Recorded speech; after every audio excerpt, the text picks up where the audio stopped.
olha como é que tá, olha. Quase que ele foi na parede. Olha lá a parede ali, ó. Tá vendo? Descarrilhou e quase bateu na parede. Isso foi um livramento, gente, ó. O metrô lotado. Todo mundo passando mal. O povo não pode nem curtir uma prainha, sabe? Na folga. O pobre não tem paz, ó. Não tem paz. Olha, que isso? Aqui apareceu, pai. Olha.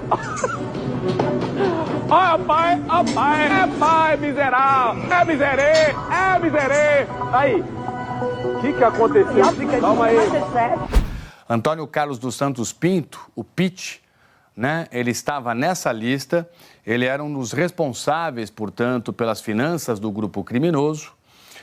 Mas hoje, então, foi o fim da linha para o Pete. Ele chegou a ser preso pela Polícia Civil em maio de 2019, mas foi solto em setembro deste ano.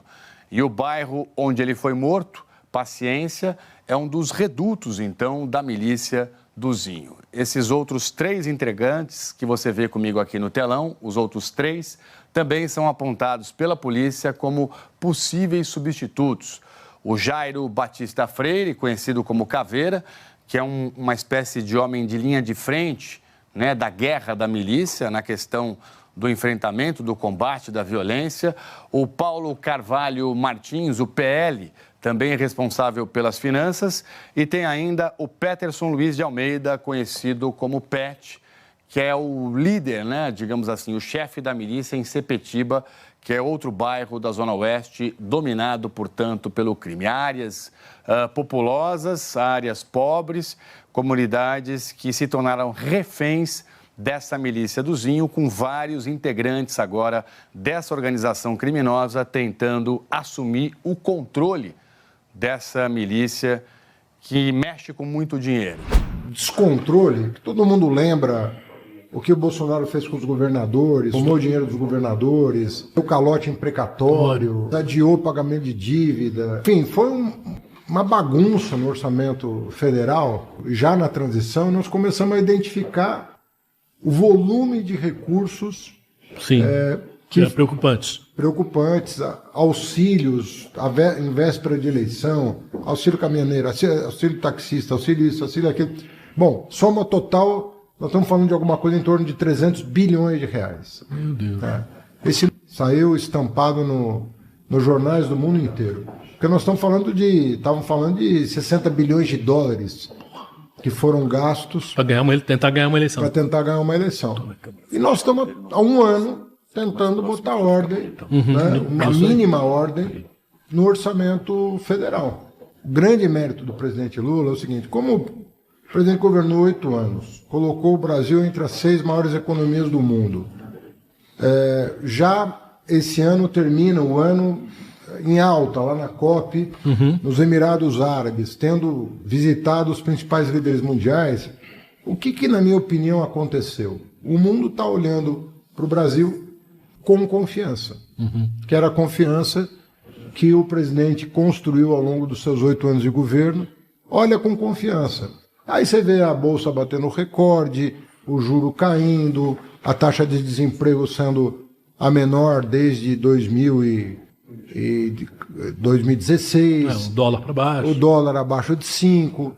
Ou seja, importa quem comanda o país.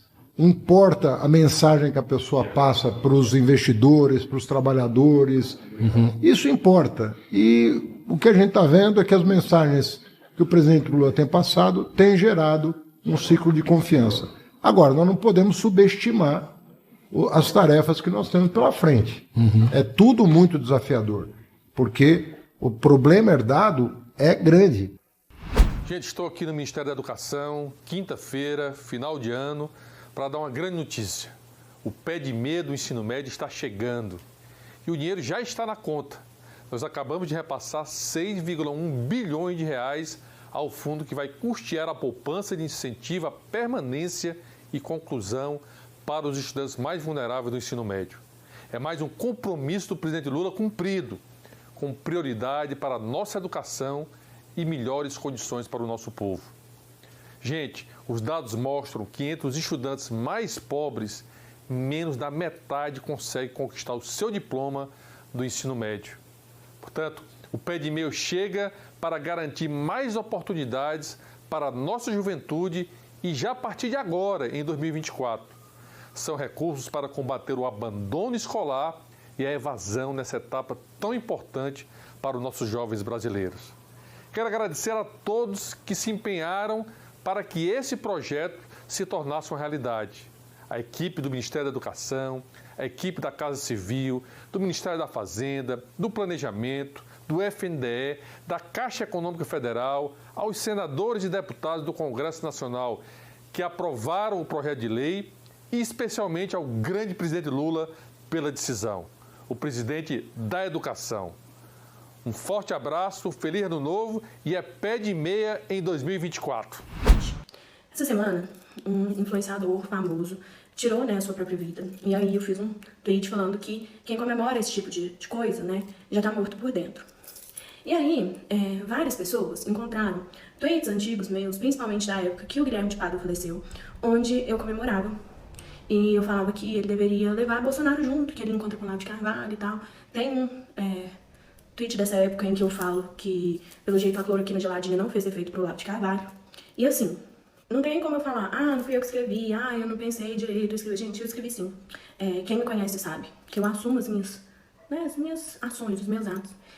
E muita gente ficou muito decepcionada comigo. Então eu queria pedir desculpas para essas pessoas, porque elas esperavam que eu falasse mais. E eu falei pouco, né? Realmente, eu fiquei muito feliz quando o Guilherme de Pádua morreu. O cara matou a mulher lá, acabou com a vida de uma família inteira. Então eu comemorei sim. E eu escrevi pouco, porque se eu tivesse escrito o que eu gostaria de escrever, inclusive do Bolsonaro, minha conta seria banida.